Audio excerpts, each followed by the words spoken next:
Welcome back to my channel. ಇವತ್ತಿನ ವಿಡಿಯೋದಲ್ಲಿ ನಾನು ನಿಮ್ಮ ಹತ್ರ ಎಮೋಷನಲ್ ಡಿಸ್ರೆಗ್ಯುಲೇಷನ್ ಅನ್ನುವ ಒಂದು ಟಾಪಿಕ್ ಬಗ್ಗೆ ಮಾತಾಡ್ತಾ ಹೋಗ್ತೇನೆ.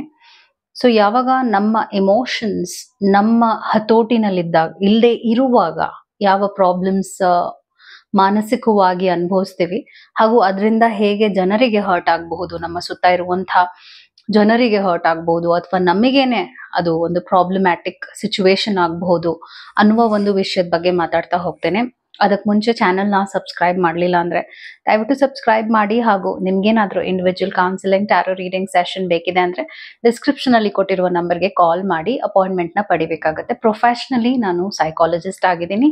ಅರೌಂಡ್ 14 ಇಯರ್ಸ್ ಎಕ್ಸ್ಪೀರಿಯನ್ಸ್ ಇದೆ ಈ ಒಂದು ಫೀಲ್ಡ್ ನಲ್ಲಿ. ಮತ್ತು tarot reading, candle wax reading ನ ರೆಗ್ಯುಲರ್ ಆಗಿ ಮಾಡ್ತೀನಿ. ನಿಮ್ಗೆ ಯಾವ್ದು ಉಪಯೋಗ ಅನ್ಸುತ್ತೆ ಅದಕ್ಕೆ ನೀವು ಕನ್ಸಲ್ಟ್ ಮಾಡಬಹುದು. ಹಾಗೂ ಟೈಮಿಂಗ್ಸ್ ಅಂತ ಇರುತ್ತೆ, ದಯವಿಟ್ಟು ಅರ್ಥ ಮಾಡ್ಕೊಳ್ಳಿ.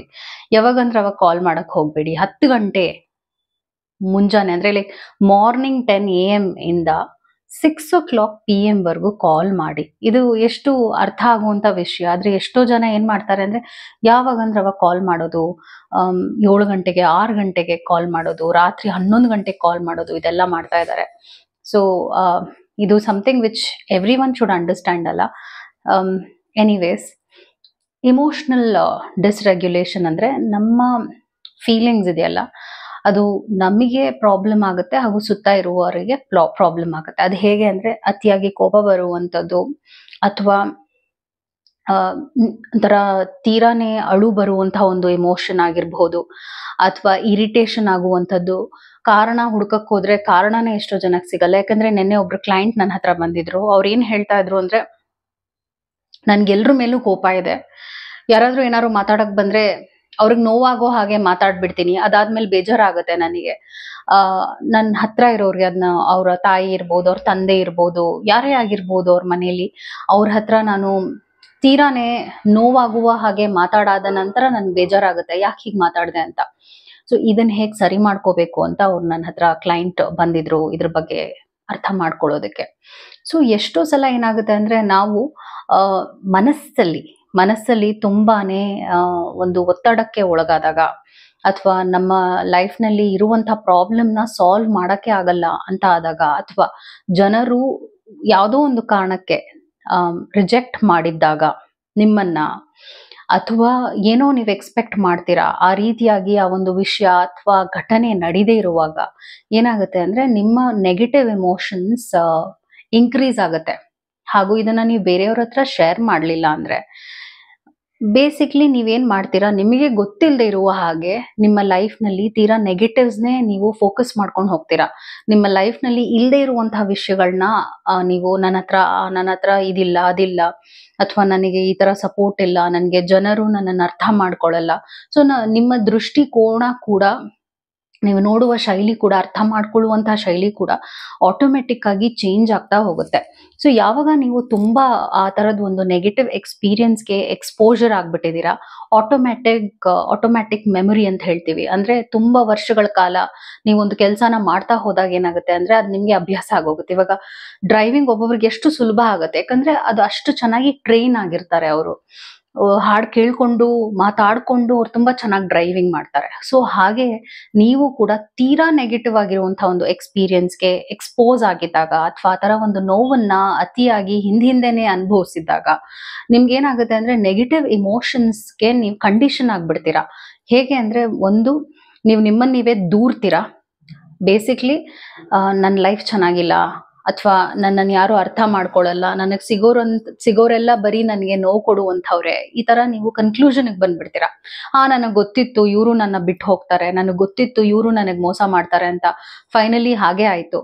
ಸೊ ಒಂದೊಂದ್ಸಲ ನೀವು ಈ ತರ ಕಂಡೀಷನ್ ಆದಾಗ, ಈ ತರ ನಿಮ್ಮ ಲೈಫ್ ಬದಲಾಗ್ತಾ ಇದೆ ಅನ್ಸ್ದಾಗ, ನೀವು ಅಂಥ ಜನರನ್ನೇ ನೀವು ಅಟ್ರಾಕ್ಟ್ ಮಾಡ್ಕೊಂಡು ಹೋಗ್ತೀರಾ.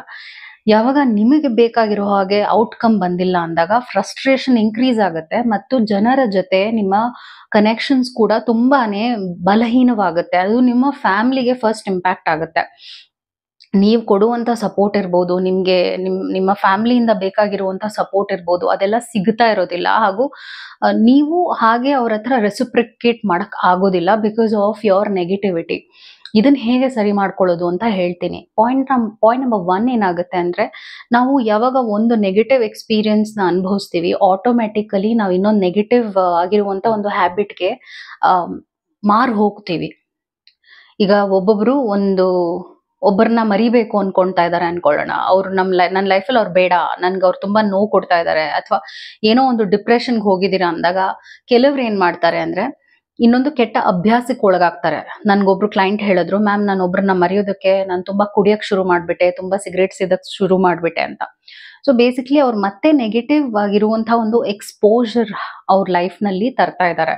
ಸೊ ಏನಾಗುತ್ತೆ ಅಂದ್ರೆ, ಯಾವಾಗ ನೀವು ತೀರಾ ಅಂಥದಕ್ಕೆ ಕಂಡೀಷನ್ ಮಾಡ್ಕೊಂಡು ಹೋಗ್ತೀರಾ ನಿಮ್ಮ ಲೈಫ್ ನಲ್ಲಿ ನಡೆಯುವಂತಹ ಘಟನೆಗಳು ಕೂಡ ನಿಮಗೆ ಪೂರಕವಾಗಿರೋದಿಲ್ಲ, ನಿಮಗೆ ಮಾರಕವಾಗಿರುತ್ತೆ. ಸೊ ಇದಕ್ಕೇನ್ ಮಾಡ್ಬೇಕಾಗತ್ತೆ ಅಂದ್ರೆ, ನಿಮ್ಮ ಡೈಲಿ ಹ್ಯಾಬಿಟ್ಸ್ ಬಗ್ಗೆ ನಾನು ಯಾವಾಗ್ಲೂ ಮಾತಾಡಿದ್ದೀನಿ ಮುಂಚೆ ವಿಡಿಯೋಸ್ ನಲ್ಲೂ ನಾನು ಅದನ್ನೇ ಹೇಳ್ತೀನಿ. ನಿಮ್ಮ ಮಾರ್ನಿಂಗ್ ಹ್ಯಾಬಿಟ್ಸ್ ನ ಯಾವುದೇ ಕಾರಣಕ್ಕೂ ಹಾಳು ಮಾಡ್ಕೋಬೇಡಿ. So basically according to psychology, 5 ಗಂಟೆಯಿಂದ 10 ಗಂಟೆವರೆಗೂ ನೀವು ಇಮೋಷನ್ಸ್ನ ತಾಳ್ಮೆಯಾಗಿ, ತಿಳಿಯಾಗಿ, ಪಾಸಿಟಿವ್ ಆಗಿ, ಶ್ರದ್ಧೆಯಿಂದ ನೀವೇನೇನ್ ಮಾಡ್ಬೇಕಿದೆ ಆ ದಿನದಲ್ಲಿ ಮಾಡ್ಬಿಟ್ರೆ, ಇನ್ ಮಿಕ್ಕಿದ ದಿನಾನು ಪಾಸಿಟಿವ್ ಆಗೇ ಇರುತ್ತೆ ಅಂತ ಸೈನ್ಸ್ ರಿಸರ್ಚ್ ಕೂಡ ಹೇಳುತ್ತೆ ಇದನ್ನ. ಏನಂದ್ರೆ ಅದು, ಈಗ ನೀವೊಬ್ಬ ಸ್ಟೂಡೆಂಟ್ ಆಗಿದ್ದೀರಾ ಅಂದ್ರೆ, ಒಂದು 6 ಗಂಟೆಗೆ ಎದ್ದೊಳ್ತೀರಾ ಅಂದ್ರೆ 6 ಗಂಟೆಗೆ ಎದ್ದು ಸ್ವಲ್ಪ ಫ್ರೆಶ್ ಅಪ್ ಆಗಿ, ಒಂದು ಗಂಟೆ ಓದಿಗೆ ಟೈಮ್ ಕೊಟ್ಟು, 1 ಗಂಟೆಗೆ ವ್ಯಾಯಾಮಕ್ಕೆ ಟೈಮ್ ಕೊಟ್ಟು, ನೀವು ಕಾಲೇಜ್ಗೆ ಹೋಗಬೇಕಾಗತ್ತೆ. ಎಷ್ಟೋ ಜನ ಅವಾಯ್ಡ್ ಮಾಡ್ಬಿಡ್ತಾರೆ, ಅದನ್ನ ಮಾಡೋದಿಲ್ಲ. ಯಾಕಂದ್ರೆ ಅವ್ರ ಪ್ರಕಾರ ಲೈಫ್ ತುಂಬಾ ವರ್ಸ್ಟ್ ಆಗಿದೆ, ಮಿಸರಬಲ್ ಆಗಿದೆ, ಮತ್ತು ಕೆಲವರಿಗೆ ಸುಸೈಡಲ್ ಟೆಂಡೆನ್ಸಿನೂ ಇರುತ್ತೆ, ಸತ್ತೋಗ್ಬೇಕು ಅನ್ಸ್ತಾ ಇರುತ್ತೆ, ಒಂಟಿಯಾಗೆ ಇರ್ಬೇಕು ಅನ್ಸುತ್ತೆ, ಜನರ ಜೊತೆ ಮಾತಾಡ್ಬೇಕು ಅನ್ಸಲ್ಲ. ಇದೆಲ್ಲ ನಾನು ಏನಕ್ಕೆ ಹೇಳ್ತಾ ಇದ್ದೀನಿ ಅಂದ್ರೆ, ಇದೆಲ್ಲ ಕ್ಲೈಂಟ್ಸ್ ನನ್ನ ಹತ್ರ ಶೇರ್ ಮಾಡಿರುವಂತ ಎಕ್ಸ್ಪೀರಿಯನ್ಸಸ್. ಇದೆಲ್ಲ ಖಂಡಿತವಾಗ್ಲೂ ನೋವಿರುವಾಗ ನಡೆಯುತ್ತೆ, ಎಲ್ರಿಗೂ ನಡೆಯುತ್ತೆ, ಇನ್ಕ್ಲೂಡಿಂಗ್ ಮೀ.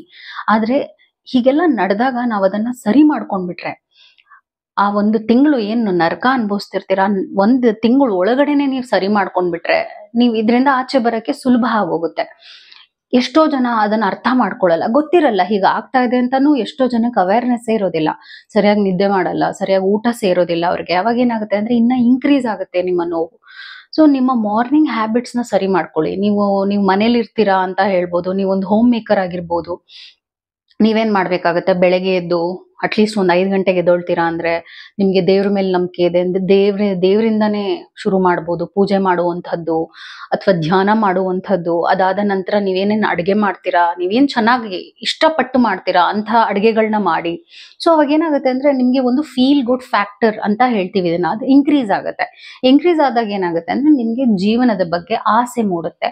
ಅದಾದ ನಂತರ ವಿಶ್ವಾಸ, ಹೋಪ್ ಇನ್ಕ್ರೀಸ್ ಆಗುತ್ತೆ ಲೈಫ್ ನಲ್ಲಿ. ಹೋಪ್ ಇನ್ಕ್ರೀಸ್ ಆದಾಗ ನೀವು ಮತ್ತೆ ಪಾಸಿಟಿವ್ ಎನರ್ಜಿಗೆ ಎಕ್ಸ್ಪೋಸ್ ಆಗ್ತಾ ಇದ್ದೀರಾ, instead of negative energy. Negative ಜನ ಅಥವಾ ನೆಗೆಟಿವ್ ಸಿಚುವೇಶನ್ಗೂ ನೀವು attraction, according to law of attraction ಅದೇ ಹೇಳುತ್ತೆ. ನೀವೆಷ್ಟು ನಿಮ್ಮ ಲೈಫ್ನ ಪಾಸಿಟಿವ್ ಆಗಿ ಇಟ್ಕೊಳ್ತೀರಾ, ನೀವು ಜನರು ಕೂಡ ಅಂಥವ್ರನ್ನೇ ನಿಮ್ಮ ಲೈಫ್ನಲ್ಲಿ ನಿಮ್ಗೆ ಗೊತ್ತಿಲ್ಲದ ಹಾಗೆ ಸ್ವೀಕರಿಸ್ಬಿಡ್ತೀರಾ. ಸೊ ನಿಮ್ಮ ಇಮೋಷನ್ಸ್ನ ನಿಮ್ಮ ಹತೋಟಿಲಿ ಅಟ್ಲೀಸ್ಟ್ 10 AM ವರೆಗೂ ಇಟ್ಕೊಂಡ್ರೆ, ಇನ್ ಮಿಕ್ಕಿದ ದಿನ ಅದರ ಪಾಡಾಗೆ ಅದು ಆಟೋಮೆಟಿಕ್ ಆಗಿ ಆ ದಿನ ತುಂಬಾನೇ ನಿಮ್ಗೆ ಪೂರಕವಾಗಿ, ಫುಲ್ಫಿಲ್ಡ್ ಆಗಿ ಕಂಪ್ಲೀಟ್ ಆಗುತ್ತೆ. ಸೊ ನಾನು ಇದೇನೇನು ಹೇಳಿದೆ, ಇದೆಲ್ಲ ಪ್ರಾಕ್ಟಿಕಲ್ ಆಗಿ ಎಲ್ಲರ ಕೈಲೂ ಮಾಡಕ್ ಖಂಡಿತವಾಗ್ಲೂ ಆಗುತ್ತೆ. ನೀವು ಅದನ್ನ ಮಾಡಿದ್ರೆ ನಿಮ್ ರಿಸಲ್ಟ್ಸ್ ಕೂಡ ನಿಮ್ ಲೈಫ್ ನಲ್ಲಿ ನೋಡ್ತೀರಾ. ಹಾಗೂ ನಿಮ್ಗೆ ಒಂದು ಚಾಲೆಂಜಿಂಗ್ ಸಿಚುವೇಶನ್ ನ ಹೇಗ್ ನಿಭಾಯಿಸೋದು ಅಂತ ಕೂಡ ಗೊತ್ತಾಗುತ್ತೆ, ಮತ್ತು ನೀವು ಆ ಒಂದು ಡಿಪ್ರೆಸ್ಡ್ ಸ್ಟೇಟ್ಗೆ ಹೋಗುವುದನ್ನ ತಪ್ಪಿಸಬಹುದು. ಸೊ ನಾನು ಹೇಳಿರುವುದನ್ನ ಅರ್ಥ ಮಾಡ್ಕೊಂಡಿದ್ದೀರಾ ಅಂತ ಅನ್ಸತ್ತೆ. I hope this video is helpful. Take care. ನಮಸ್ಕಾರ. Thank you.